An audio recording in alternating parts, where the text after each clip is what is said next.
আল্লাহ ওসমান হাদিকে শহীদ করেছেন। কি প্রস্তুতি নিয়েছিলেন আমি জানি না। এক শুক্রবার সকালবেলা সে সকল প্রস্তুতি নিয়ে জুমার নামাজ পড়তে আসছে। জুমার নামাজ পড়ে ফেরার পথে সে গুলিবিদ্ধ হয়েছে। পরবর্তী শুক্রবার রাতে সে শাহাদাত বরণ করেছে সিঙ্গাপুরে। ঘটনার 2 সপ্তাহ আগ থেকে খুনি আমাদের সাথে সাথে ঘুরে। আমরা কোনোভাবেই বুঝতে পারছিলাম না যে এই খুনি আমাদের খুব কাছ থেকে এত পরিকল্পিত রেকি করছিল ওসমানকে খুন করার জন্য। সে একাধিকবার অ্যাটেম্প নেওয়ার পরেও সে ব্যর্থ হয়েছে। আমরা পরবর্তীতে ভিডিওগুলো দেখেছি।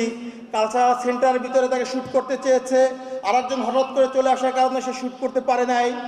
কিন্তু আল্লাহ তাকে জুমাবার শুক্রবারই কবুল করেছেন। এই জন্য খুনি শুক্রবার তাকে শ্যুট করে সফল হয়েছেন। প্রিয় ভাইরা আমার, আমি আর কাঁদতে চাই না।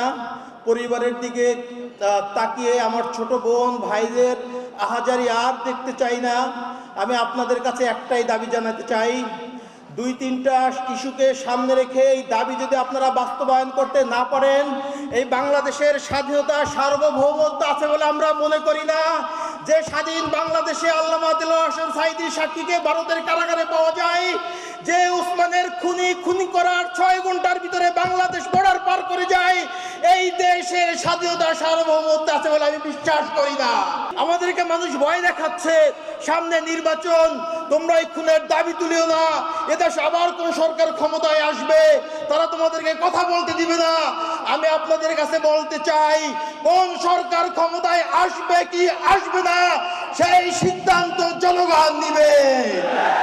যদি আপনারা কোন সরকার ক্ষমতায় আসবে আওয়ামী লীগের মডেলে নির্বাচন করে আবার আধিপত্যবাদীদের ক্ষমতায় আনতে দেন, এর জন্য আপনারাই দায়ী থাকবেন। ওসমান হাদির আদর্শকে আপনারা বাংলাদেশের 56,000 বর্গ মাইলে পৌঁছে দিবেন।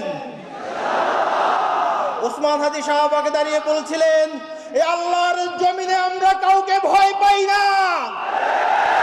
আমাকে যদি হত্যা করা হয়, আমার পরবর্তী ভাইরা, আমার সন্তানরা আন্দোলনকে চালিয়ে নিয়ে যাবে। আধিপত্যবাদের বিরুদ্ধে আমাদের লড়াই চলবে। বাংলাদেশের ইনসাফ প্রতিষ্ঠার জন্য আমাদের লড়াই চলবে। সততার জন্য আমাদের লড়াই চলবে। যতদিন বেঁচে আছি এই আল্লাহর জমিনে সংগ্রাম করে শহীদ হয়ে যাব।